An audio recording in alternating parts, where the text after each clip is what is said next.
Osmotic adjustment हमारा topic है। उसमें हमारे पास सबसे पहले हाइड्रोफाइट्स पौधे मौजूद हाइड्रोफाइट्स प्लांट्स मौजूद हैं।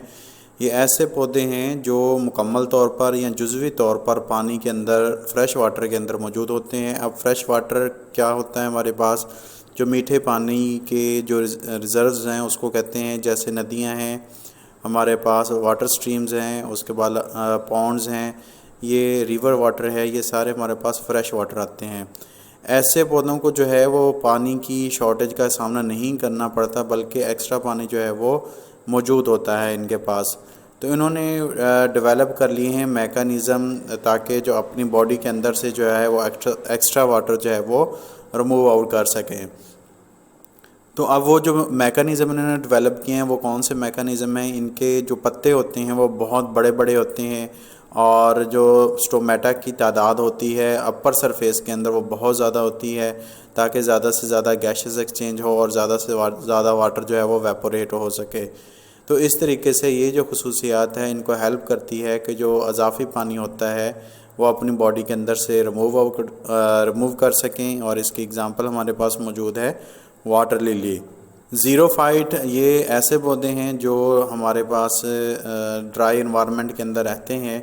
इनकी जो स्टेम होती है वो थिक होती है, और जो इनके लीव्स होते हैं उनके ऊपर एक वैक्स की जो है वो क्यूटिकल लेयर होती है। वो क्यों होती है, ये क्यूटिकल क्या करती है, ये एपिडर्मस से जो वाटर की एवेपोरेशन है उसको जो है वो कम करती है, ताकि जो वाटर है उसका लॉस कम से कम हो सके। क्योंकि जो ज़ीरोफाइट्स होते हैं ये सहरा के अंदर रहते हैं, वहाँ पानी की बहुत ज़्यादा शॉर्टेज होती है।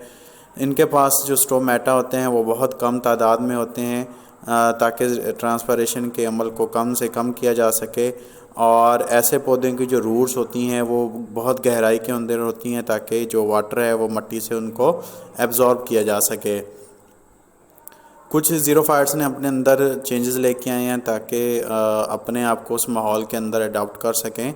तो इनके जो पास स्पेशल किस्म के पैरेन्काइमा सेल मौजूद होते हैं स्टेम के अंदर और रूट्स के अंदर, जहाँ पर ये बहुत बड़ी मिकदार के अंदर पानी को जो है वो जज़ब कर लेते हैं।